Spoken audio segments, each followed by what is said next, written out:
Good morning or afternoon, everyone. Um, Welcome to episode 3. We I wanted to quickly mention how last episode was not enjoyable for me. I really just found so many issues, and when I had a few people listen to it, I got some feedback that I was like, yeah, you're right. Yeah, that was pretty rough. I talked about things too much, blabbered. I tried to write a little bit of a script and was reading it off. I kind of put this in the description, but I was reading it off and it just didn't sound genuine, didn't sound like me. I lack that conversation skills that I've spent over time in my schooling and life and whatever, that I feel very confident in that excuse me, ability, and yet it just didn't show. It just felt awkward and felt weird, and so I didn't do the script this time, but I do have some talking notes, and I want to try to, as best of my ability, focus on narrowing the topic and not blabbering.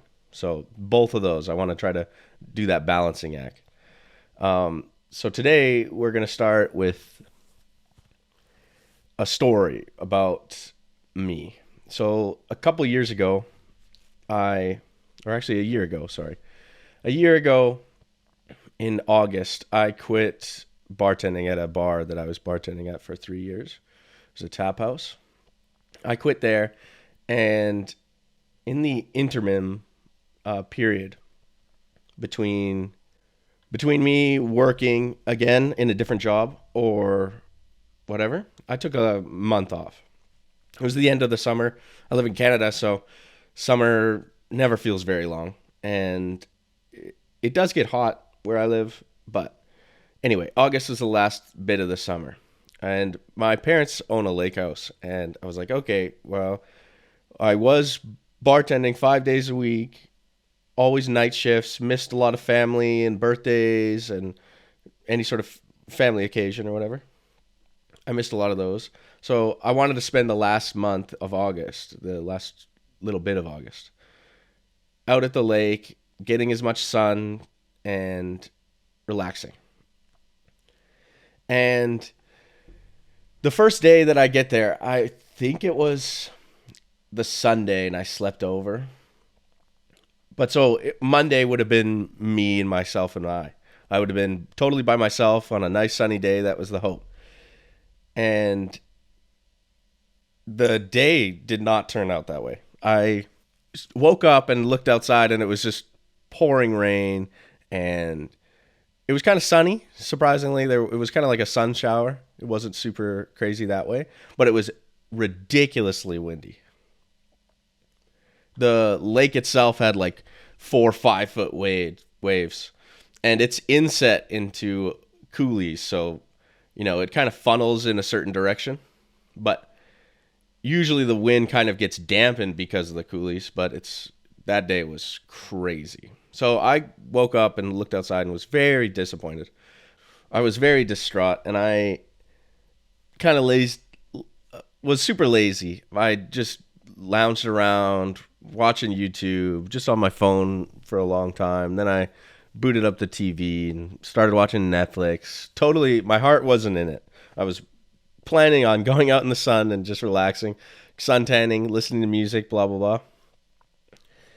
And I don't know exactly what clicked, but somewhere around 3 p.m., I was like looking at the temperature, and I saw that it wasn't too bad. It was just in the 15-ish degrees Celsius.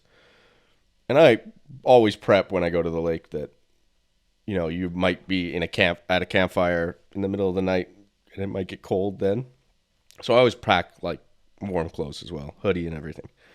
So I got up and I was like, you know what? I'm going to go outside and I'm going to enjoy it anyway.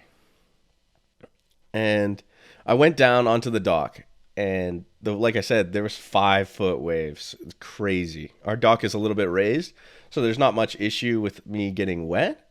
But I looked out and I saw these waves, and like I said, it was a little bit. It started to die down the rain, just a little bit of drizzle, and kind of sunny out. So it was a weird mix of weather.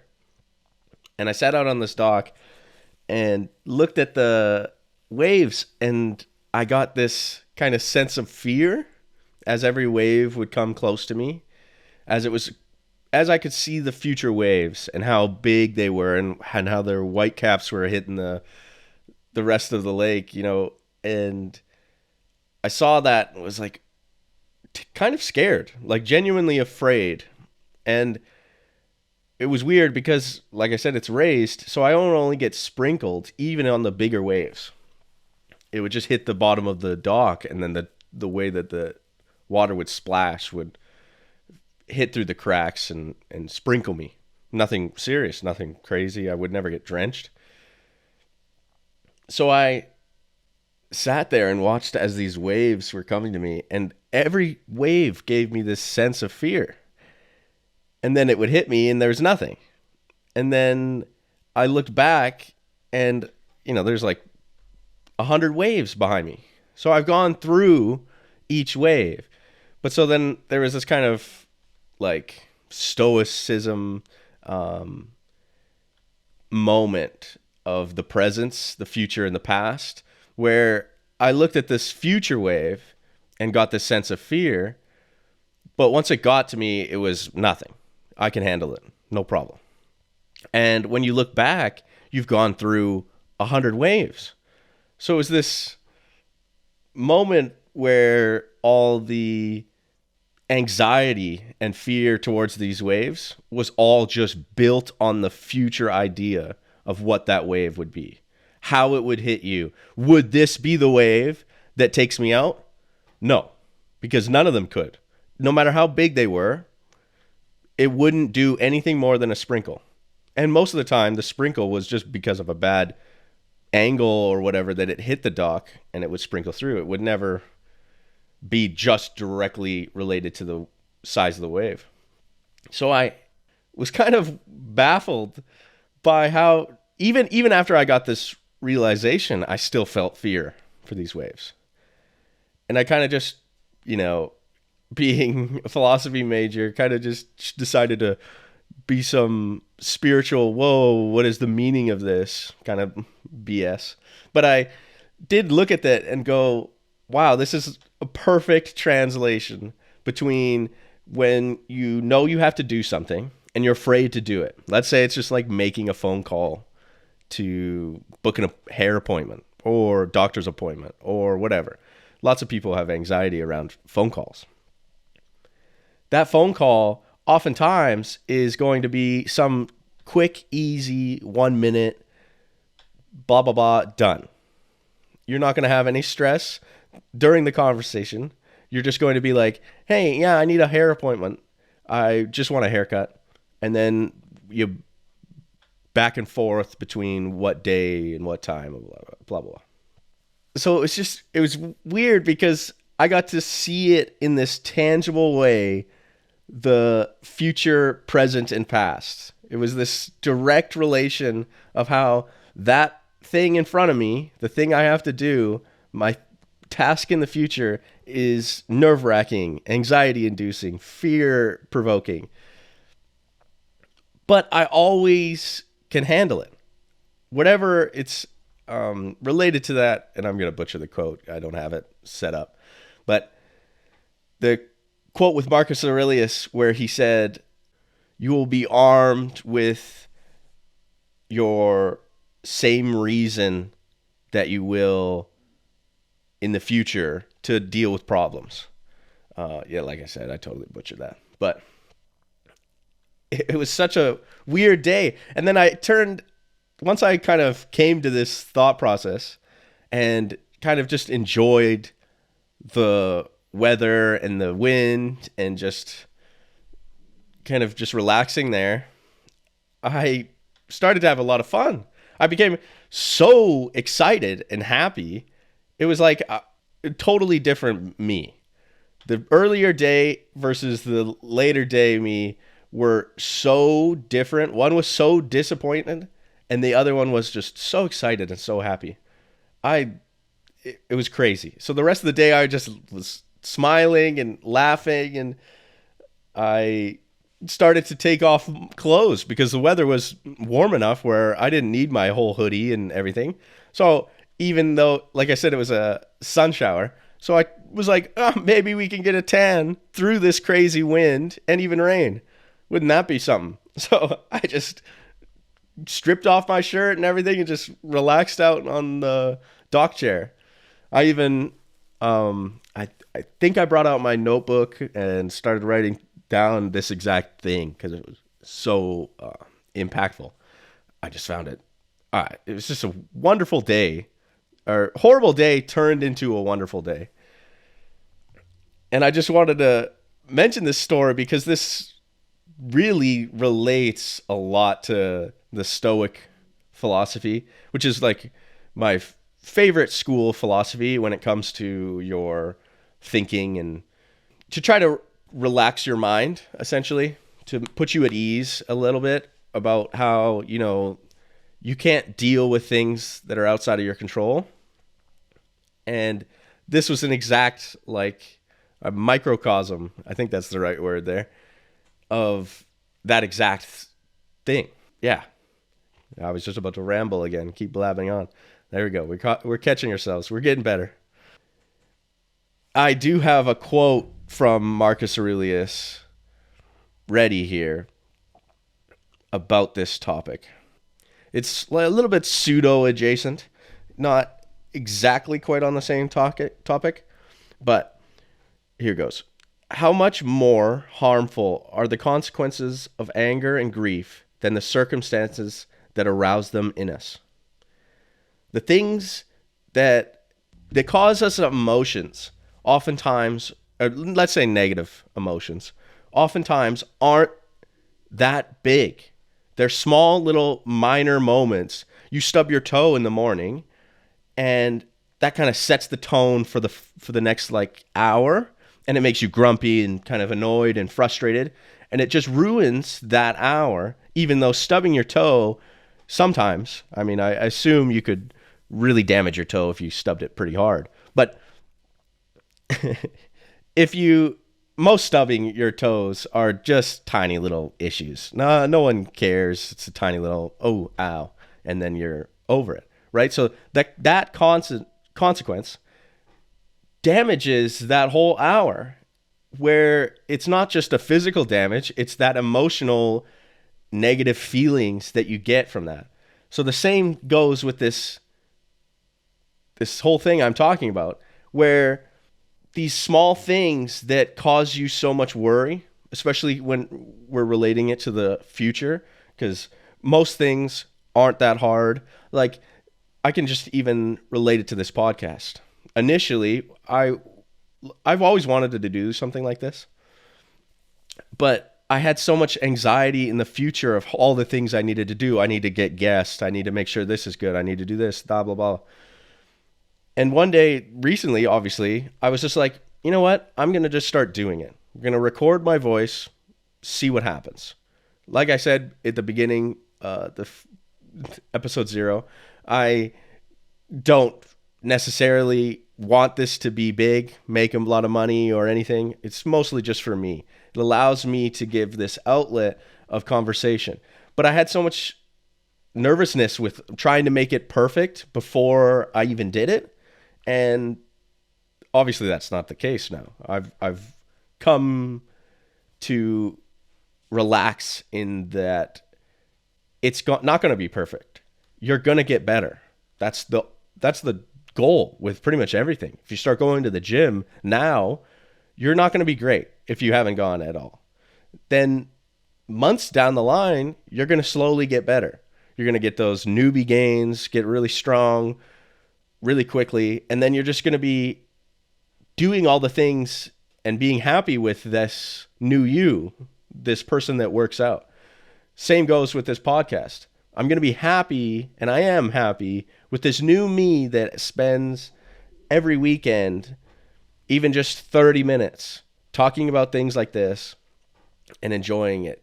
and trying to make my brain work and think or read about things deeper and just focus that energy, right? It's that active presence. This allows me to lock that in. But so that anxiety of the future thing was just always the thing that held me back. So the consequence of having that anxiety ruined my feelings for it and my ability to take action and start doing something.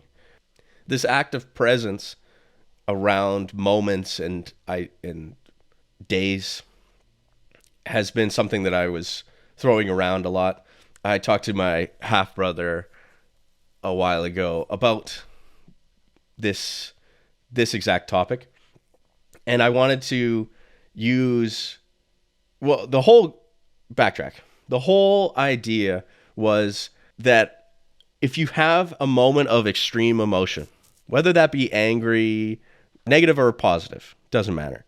You have a moment of extreme emotion. You use that and look at the zoom out, kind of get a presence of the day. Try to pull in your peripherals, absorb the things that are going on around you.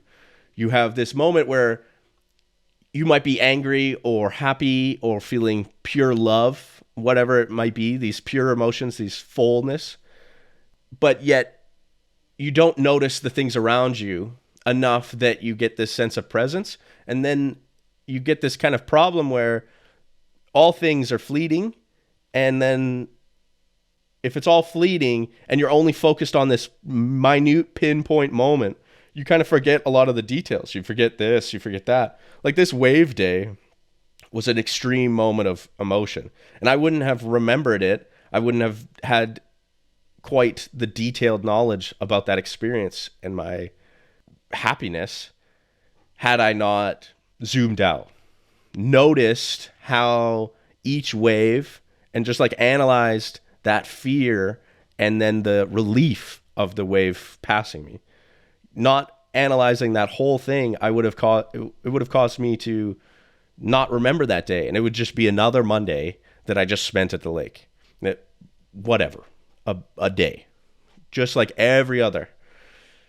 So I told my half brother about this story of me and my ex. I had this day where I felt nothing but love. It was just a seriously happy day full of love and care.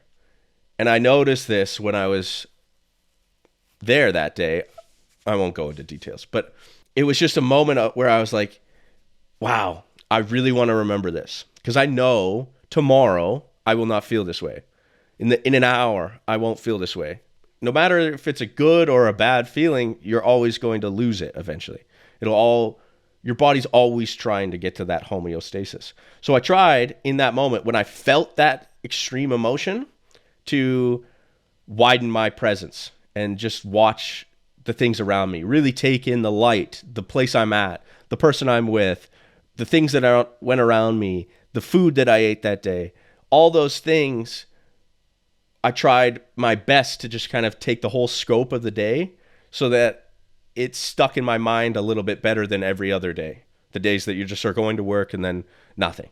Working at the bar for 3 years, I can barely tell you more than like 10 days, at least off the top of my head. But I can probably nail down a lot more had I done something like this, right? I had a lot of great conversations when I was at the bar, but do I remember every single one? Do I remember kind of absorbing the moment, whether it be negative or positive? You can kind of use this for both positive and negative days or moments, right? It's not always a full day.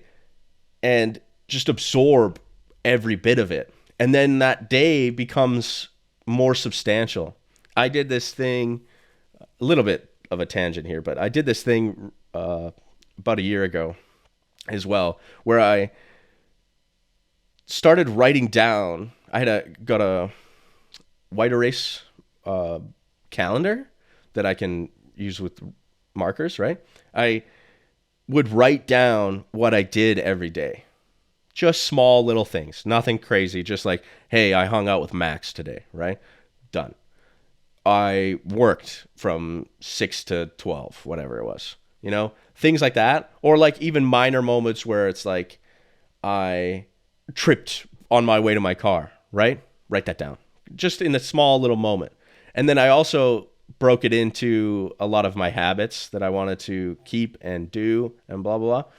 I used a bunch of little symbols that I noted, like this symbol's related to, going for a run, let's say.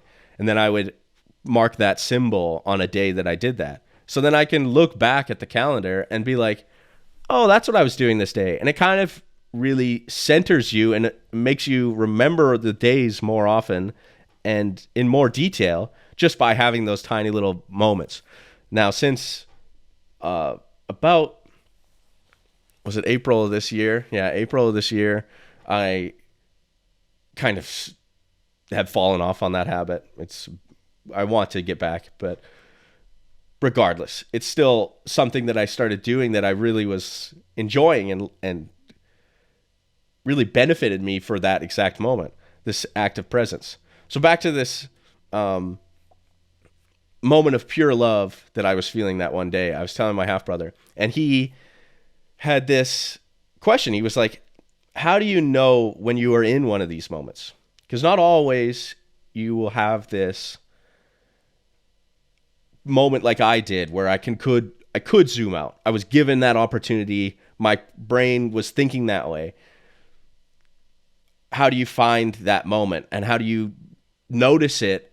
Like kind of in a way, kind of like third person, right? You're no longer looking through your eyes in this first person sense and experiencing things. You zoom out and you kind of see yourself in the moment. That kind of broadens it and allows you to mark it, basically.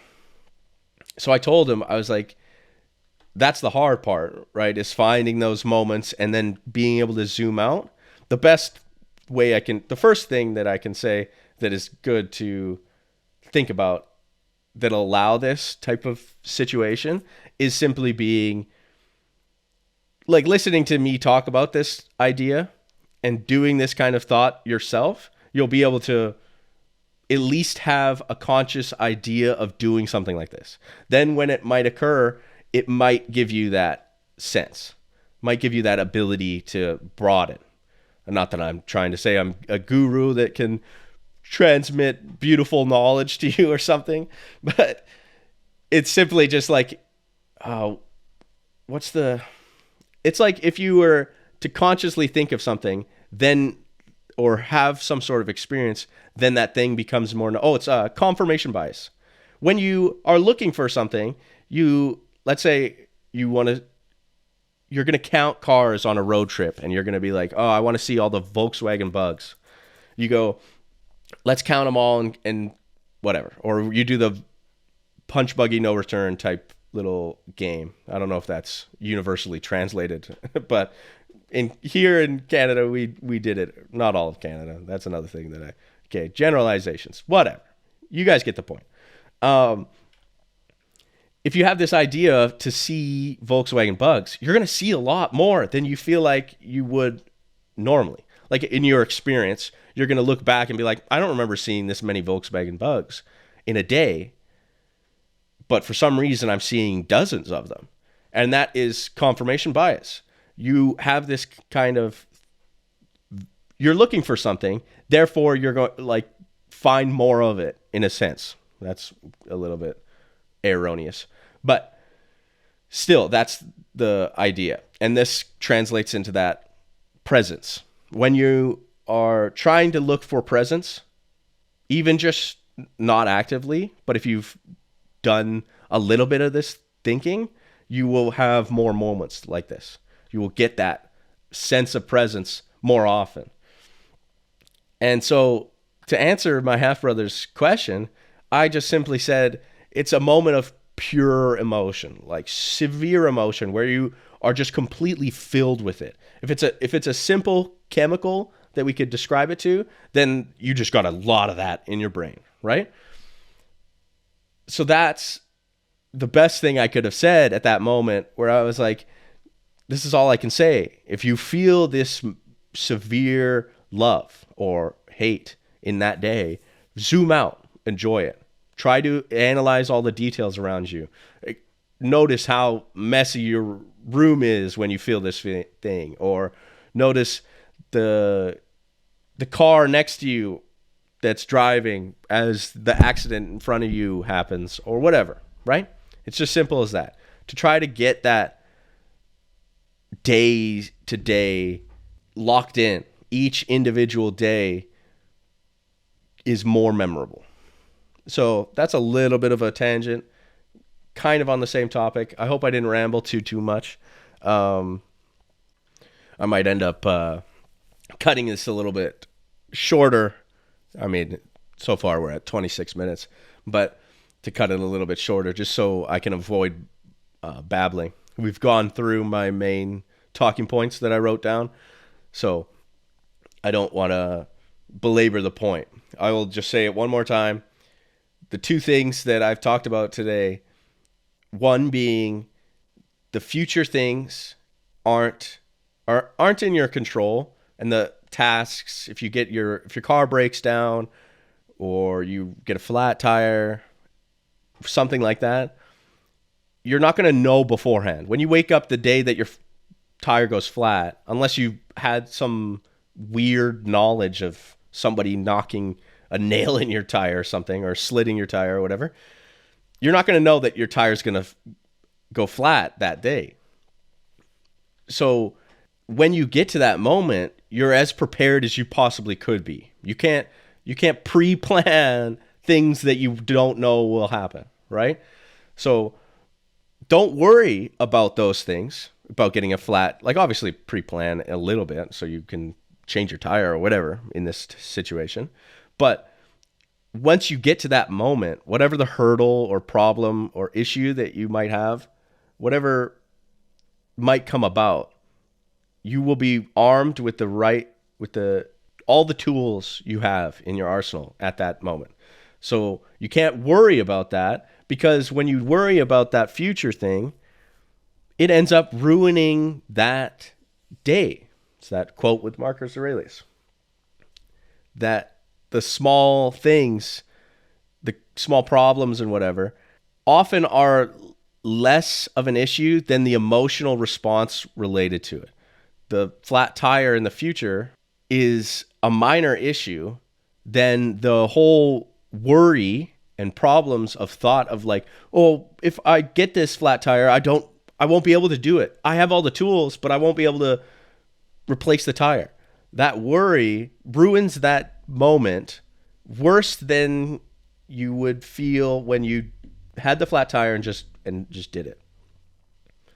And then the other thing that I talked about being presence and trying to absorb all of the day or all of the moment when it's a reasonable thing to do, whether it be a negative or positive. I think a lot of people, even myself, would kind of lean towards only trying to absorb the whole day that's positive. But if I didn't screw up the last podcast in a way that I personally felt was bad, I wouldn't have learned from it and trying to improve it. So I need that negative experience. I need that failure to properly better myself in the future. And that goes with this presence. These negative emotions, when you get them, it's also good to try to absorb those and really zoom out so that you can kind of see where it might have went wrong or whatever. So if you're driving in the car and someone cuts you off, that negative emotion of, oh, screw you, dude, kind of absorb that and realize, whatever. That we didn't get into an accident. We're good, kind of thing. So yeah, no more blabbering. That's my topic for today. Thank you for listening.